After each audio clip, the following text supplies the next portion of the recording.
Superintendent Galvan here, ready to read you another bedtime story. And we're starting a new week. Thanks. Hope you had a really great weekend and enjoyed your family time.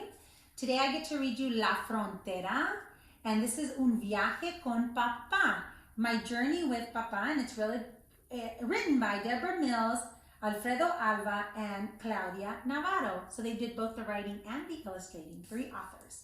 So thanks for joining us today as we continue to celebrate Hispanic Heritage Month and talk about Mexican Americans today and La Frontera.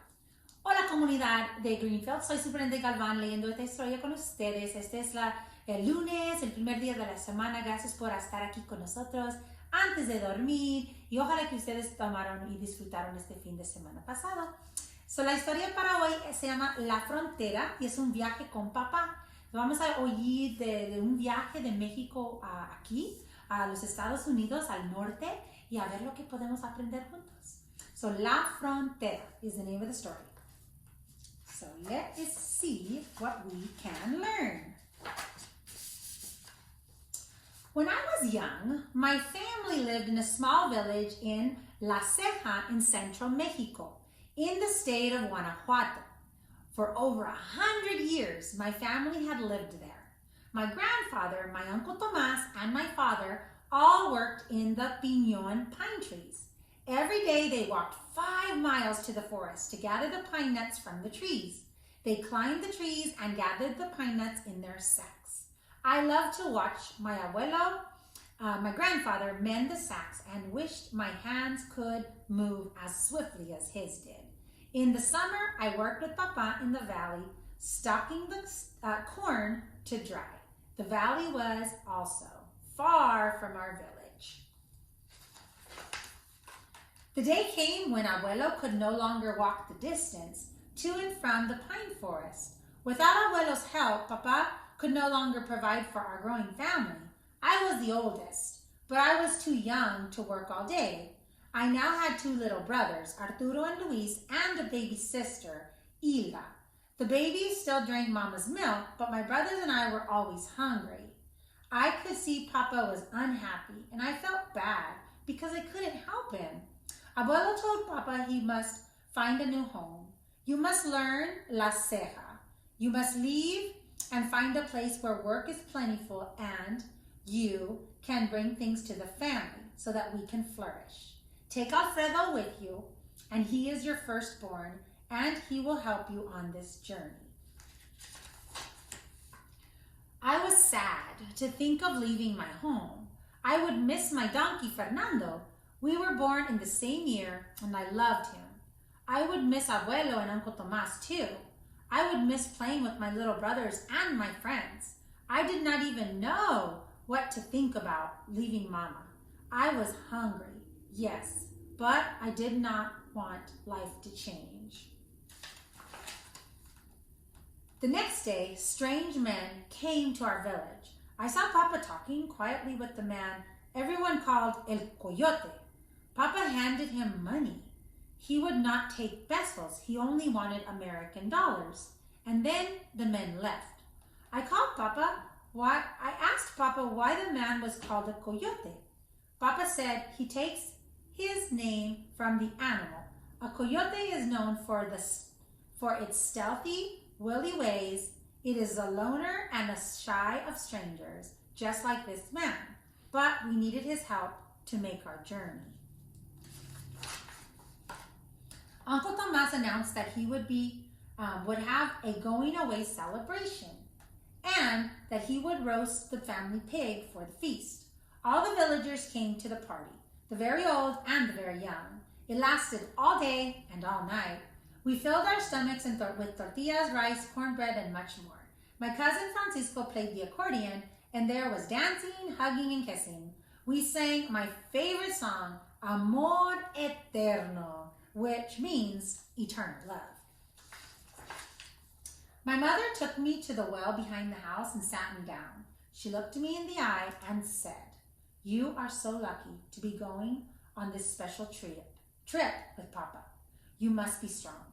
You must think of yourself as a little bird who does not need much to eat or to drink, to keep flying north, just like the swallows we see every spring. And Alfredito, don't forget, I love you so, so much. She did not tell me that I would not see her, my brothers and sisters, for many years when I left that day. Papa and I left early the next morning. We walked to the bus station and waited for the bus to Acuña. It was early and nobody was on the street. A few people were waiting on benches for the bus, but we stayed separate from the others and we kept quiet. In Acuña, we met El Coyote, the strange man who had come to our house. Coyote can never tell us his real name, said Papa. He knows he has many enemies, like the shy coyote he is named after.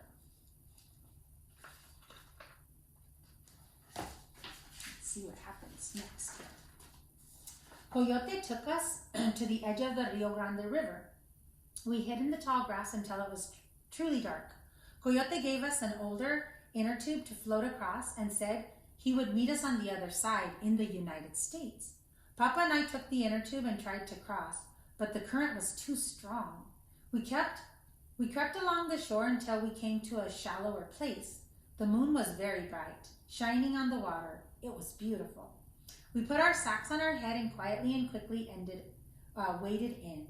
As I got deeper, Papa took my sack and tied me to him with a piece of rope. I wrapped my arms around his neck. The current was strong, but the water did not go over Papa's head. I was not afraid, but I was glad to have the moonlight to guide us across the river. As soon as we reached the other side, we looked for Coyote, but we did not see him. I was glad, but I could tell Papa was worried. Coyote had disappeared and taken all of Papa's money with him. Papa sighed. We must find our own way now, Alfredo. We started running away from the border and the Rio Grande. I ran until my legs would no longer keep moving. Then Papa carried me until he also felt like he was going to collapse. In the morning, I saw that I had slept on top of rocks. I was so tired. I had not felt those rocks all night. We started walking out at dawn every day, and we walked for 5 days. There was no path, and the brambles ripped our clothes. I had many cuts. When I sat or slept on the ground, I got bitten by fire ants, and I was always watching for scorpions and snakes. We crossed over a big mountain. It was steep, and rocks kept tumbling down, hitting me in the shins. I did not complain, and I worked hard to keep up with Papa. Before I knew it, the mountain was behind us. On the other side stretched a giant valley. We walked until we came to the train tracks. We followed them because Papa said the train crews carried jugs of water for us and would drop them along the tracks. I saw one and I ran to pick it up. Sometimes we slept on top of the freight train that had stopped on the tracks. It was a good place to hide, but we had to hop off quickly when the train started moving because we didn't know where it was going to go. We climbed many fences. I did not talk much. It took too much energy to talk, but I felt safe with Papa. He would look at me with a grin and say, "Remember, little one, my name is Raimundo, and it means king of the world." It always made me laugh. Let's see what happens next. I asked Papa where we were going, and he answered, "To the embassy." I did not know that word. Oh, on those long days of walking, I tried to imagine what the embassy was and what it could be. It sounded grand, like a kingdom or a palace. I would ask him, "How much farther to the embassy, Papa?" But he would never answer me. At the end of the 6th day, he came to a broken down shack. There was a sign on it in Spanish. "Está abierto.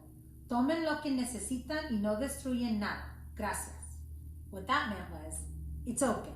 Take what you need and don't destroy anything. Thank you." We slept in the shack. I sighed with relief. I was so happy not to have to sleep on the ground again and worry about fire ants, snakes, and scorpions.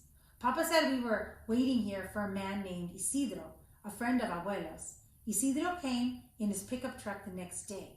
I could read the license plate. It said Texas. I fell fast asleep in the safe, friendly truck.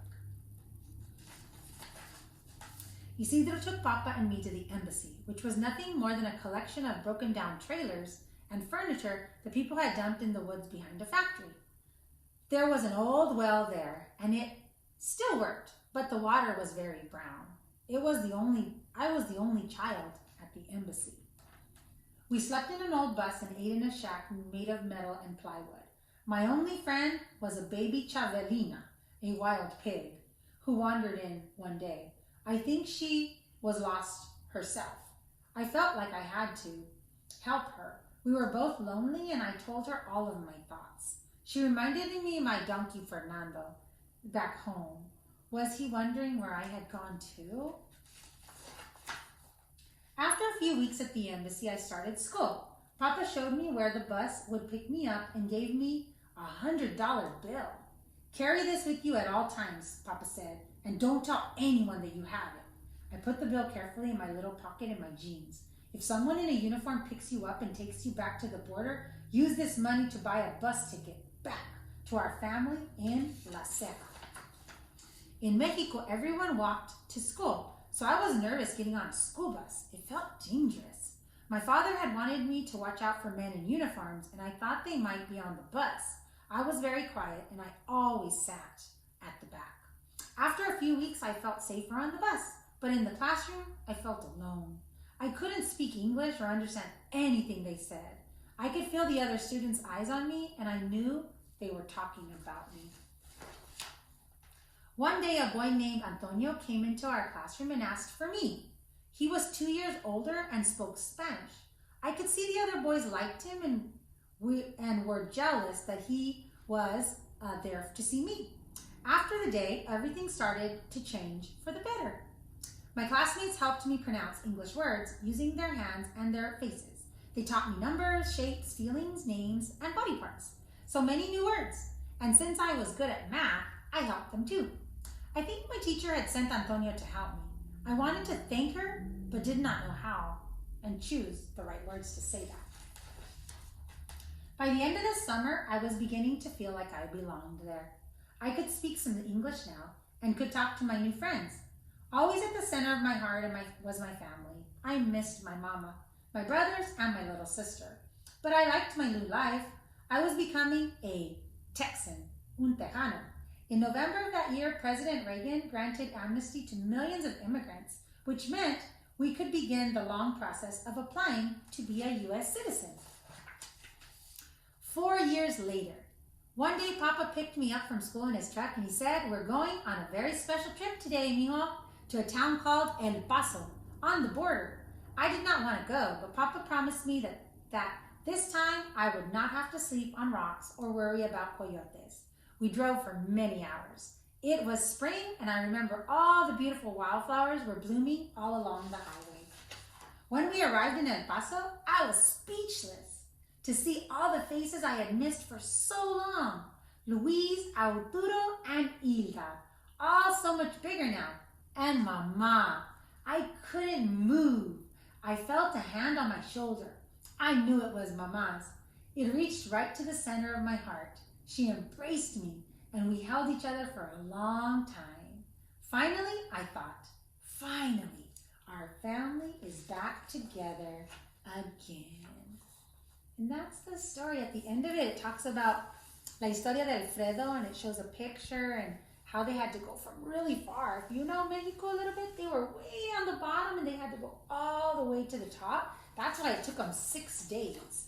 And it also talks about immigration and how many families from Mexico had to walk a long ways to come to America for a better life. So this is called La Frontera, and it was a journey with Papa. So thanks for joining us. I hope this story was meaningful to you as much as it was to me as we continue to celebrate Hispanic Latino Month. So I am Mrs. Galvan with the superintendent of this wonderful school district, wishing you a really great night, sending a great big bear hug from our family to yours.